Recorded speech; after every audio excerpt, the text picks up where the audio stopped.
ಮತ್ತೆ ಕರುನಾಡು. ಇವತ್ತು ನಾವು ಹೋಗ್ತಾ ಇದೀವಿ ಹೂವಿನಡಗಲೆತ್ತ ಒಂದು ಊರು. ಹೋದ್ ಕೂಡಲೇ ಮನ್ಕೊಂಡ್ಬಿಟ್ವಿ. ಎದ್ದು ನೋಡ್ತೀನಿ 7 ಗಂಟೆ ಆಗಿದೆ, ಇನ್ನೂ ಹೋಗ್ತಾ ಇದೀವಿ. ಟೈಮ್ ಎಷ್ಟಾಗಿದೆಯೋ 7:30 ಆಯ್ತು, ಇನ್ನೂ ಸ್ಪಾಟ್ ಹತ್ರ ಹೋಗಿಲ್ಲ. ಇನ್ನೂ ಹೋಗ್ತಾ ಇದೀವಿ, ಎಷ್ಟು ದೂರ ಇದೆ ಅಂತ ಗೊತ್ತಿಲ್ಲ, ಸುಮ್ಮನೆ ಹೋಗ್ತಾನೇ ಇದೀವಿ. ಬಂದ್ವಿ. ಬಂದು ಆ ಊರಿಗೆ ನಮ್ಮ ಸೌಂಡೆಲ್ಲ ಅಪ್ಲೋಡ್ ಮಾಡಿ ಎಲ್ಲ ಜೋಡಿಸ್ಕೊತಿದ್ರು. ನಾವು ಹಂಗೆ ತಿರ್ಗಾಡ್ಕೊಂಬರೋಣಂತ ಹೋಗಿ ಏನು ಫಂಕ್ಷನ್ ಮಾಮೂಲಿ ಎಲ್ಲ ಕಡೆ ಕಾರ್ತಿಕೋತ್ಸವ. ಅದು ಇಲ್ಲೊಂದು ವಿಶೇಷ ಇದೆ. ಹೊಸ ವರ್ಷ ಈ ಊರಲ್ಲಿ ಕಾರ್ತಿಕೋತ್ಸವ ದಿನ ಒಂದು ಆನೆನ ಕರ್ಕೊಂಡ್ಬಂದು ಇಡೀ ಊರನ್ನ ಉತ್ಸವ ಮಾಡ್ತಾರಂತೆ. ಇಡೀ ಊರಿನ ಬೀದಿಗಳಲ್ಲಿ ಉತ್ಸವ ಮಾಡಿಕೊಂಡು ಆ ಆನೆನ ಕರ್ಕೊಂಡ್ಬರ್ತಾರಂತೆ. ಚೆನ್ನಾಗಿತ್ತು. ಒಂಥರ ಒಂದೊಂದು ಊರಲ್ಲಿ ಒಂದೊಂದು ಥರ ಆಚಾರ ವಿಚಾರ ಸಂಪ್ರದಾಯ ಒಂದೊಂದು ಊರಲ್ಲಿ ಒಂದೊಂದು ಥರ ಇರುತ್ತೆ. ಚೆನ್ನಾಗಿತ್ತು.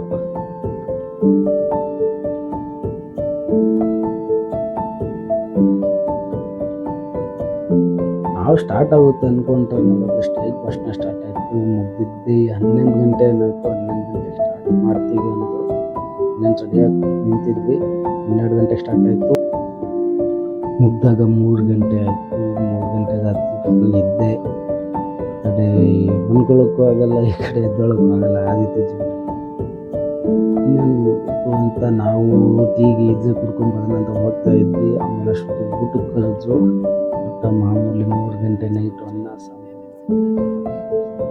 ಕರ್ಕೊಂಡು ಇನ್ನೇನು ಹೊರಡಬೇಕು. ನಮ್ಮ ಸ್ಲೀಪರ್ ಗಾಡಿ ರೆಡಿಯಾಗಿತ್ತು.